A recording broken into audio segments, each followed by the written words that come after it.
Hi guys, today we are outside because it's so beautiful and you film what you can, when you can, where you can. So hopefully too many boats won't pass as we're talking today, but bear with me. So today I'm going to go over things that we should be taught in school, but we're not. Basic mortgage terms. What the heck is a mortgage? What should you know about mortgages? And all that fun stuff. So if that sounds exciting to you, does it really? Because it doesn't sound super exciting, but it's information you should know. So stay tuned for the rest of the video. I am Stephanie Weeks, and this is your one-stop shop for anything and everything mortgage education. Please be sure to subscribe, hit the bell to be notified when I post new videos, which I do every Tuesday and Saturday, and give me a good old-fashioned thumbs up if you like the video. I really appreciate you hanging in there with me because I know your time is so valuable, and it is very important information that I want to share. Anything and everything mortgage education. And I can do that because I wrote the best-selling book, Mortgage Peace, and I've been a loan officer for over 16 years. So stay tuned. Why is this video going to help you today? Because I want to save you time, money, headache, heartache. I want to take the fear out of getting started with mortgages if you haven't yet. I want to take the fear out of keeping going if you're in the middle and not loving the process, or take the fear out of you doing it again if you had a bad experience with the last one.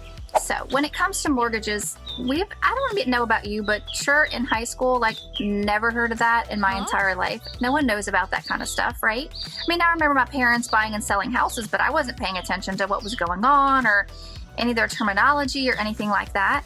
And even in college, I heard it here and there, but I mean, no one educated me on the process. So when I started in this business 16 years ago, I kind of looked around to say, what's missing, what's wrong, and what is broken, and then how do I fix it? And I think the biggest things that were problems that needed to be solved, and 16 years later we still do have some of these problems that need to be solved, and those are lack of education, lack of accurate information, a hard time having tough conversations, and lack of communication. And those are some of the things that we're going to go through today in this video. So what is a mortgage? A mortgage is an agreement to repay a loan, and the lien or the collateral for the mortgage is the property that you own. So some states are different, but in the states that I practice in, or whatever the right word is, lend in, they are lien states. And what that means is that I own my home, you own your home, but if we have a mortgage, there's a lien against the home, a promissory note that you're promising to repay based on the terms that you agree to. How does a mortgage work? So basically, the lender is going to look at your situation, and they're going to look in a lot of detail, people. Be prepared. There's going to be questions, and there's going to be more questions and more information. Put yourself in the shoes of the mortgage company. Let's say that you were going to lend someone $200,000 of your money. You would want some details, right? And you would want to verify those details in writing, and you would want to verify that information from third parties. And that's part of how the mortgage process actually works, is we take an application, the information is provided, and the file will be as smooth as complete is the application. So let me say that again so it makes sense. If you have an incomplete or an inaccurate application, you're going to have bumps, right? So everything's important and every detail is important, down to the fact of your freaking name. You would not believe how many credit reports I have to change, adjust, repull, or whatever because you don't give us your full legal name. So starting with as simple as what is your full legal name, all the way through what do you make. So what do I mean, what do you make? If you made $50,000 one year with the best year you ever had, why do most people want to put that on their loan application? Boggles my mind. But if you on average make 40 hours a week at so much per hour, which equals $42,000 a year, don't round up. You want to put $42,000 a year on that application. Down to how much money's in the bank. If you've got $500, put $500, don't put $1,000. If you've got $20,200, don't put $21,000. If you're gonna round down. So that application needs to be super, super detailed, super, super accurate, so that when we're verifying everything, there's not any big curveballs, right? Because if I've qualified you having assets of $5,000, you gave me that on your loan app, Now I'm verifying your bank statements and you actually have a negative balance. I don't even know what to say. That happens so much. It's insane. So the details are everything. And I've got lots more information on top of that to share with you today. What are some of the terms that you should know? I'm just going to give you a couple. We're just getting our feet wet. We're just putting our toes in the water today. I can make this video so long and then I would lose most of you. So trying to keep things simple for you and break things into multiple videos. Some of the terms you're going to want to know are amortization. That's the term or how long your loan's going to be. Do you want a 10, 15, 20, 25, or 30-year mortgage? Most people tend to choose 30. Another term would be debt to income. What is your debt in relation to your income? That is based on a monthly calculation. You have $1,000 coming in, you have $300 going out, you have a 30% debt to income ratio. Housing ratio.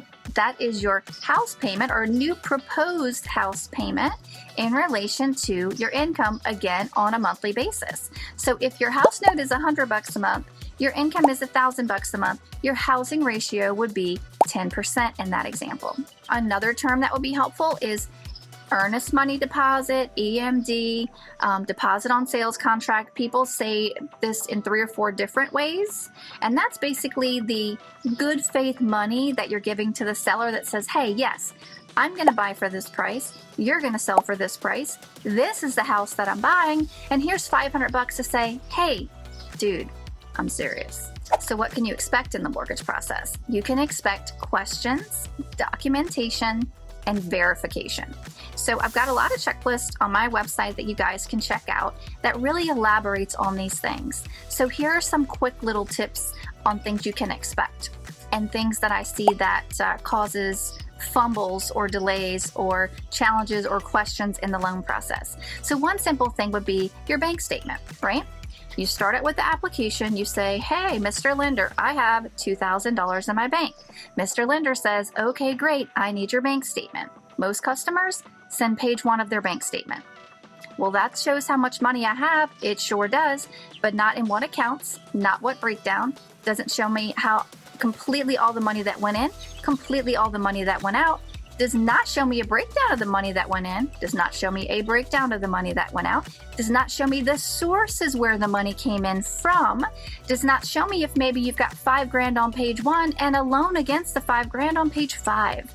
So, big, huge tip right there. Every single page of every single bank statement, every single page of every single account statement, retirement statement. If your check stubs happen to be 2 pages and they say 1 of 2, we need 1 and we need 2. Tax returns. Don't send the first page.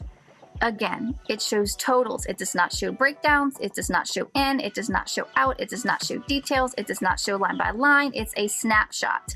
Lenders don't do snapshots. We need information, okay? So tax returns, every single page of the tax return is another example of what you can expect to produce. So again, detailed application gives you a smooth process, verifying the information, providing everything requested, not leaving out pages.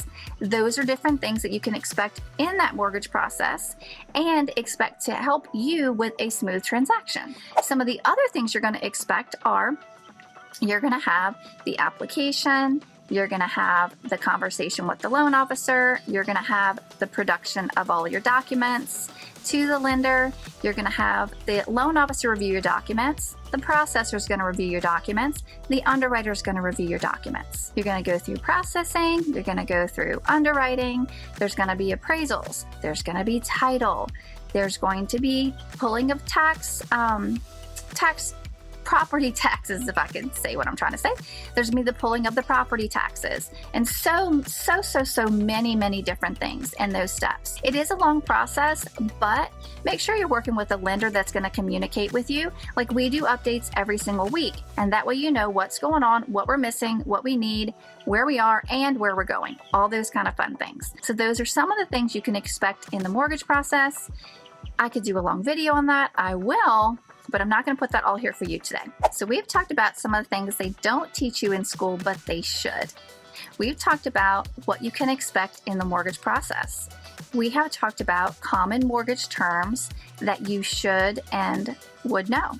We have discussed some tips in getting yourself a smooth transaction because you're a huge, huge part of that coming together smoothly based on the information that you provide. Type yes in the comments below if this video is helpful to you and if you've had any aha moments like, oh my gosh, okay, that makes sense now. I love your comments. They mean so much to me. For more information and a little bit of elaboration, download my checklist, the long form mortgage checklist. It's going to break down for you not only, hey, I need your bank statement, but what I need and why I need and what don't I need. Very, very helpful. We'll put the link to that in the video below. No, we'll put the link to that in the comments below the video. Sorry about that, guys. Thank you so much for watching today. I hope you enjoyed hearing the birds in the background as I did. Thanks for checking out the channel. Thanks for supporting me, my mission, and my passion. Let's connect on social media. _ the real Stephanie Weeks. And that is my Insta. I'm also on Twitter. I'm also on Facebook. I also have my website, stephanieweeks.com. And I'm going to put 2 videos here for you guys to check out for later.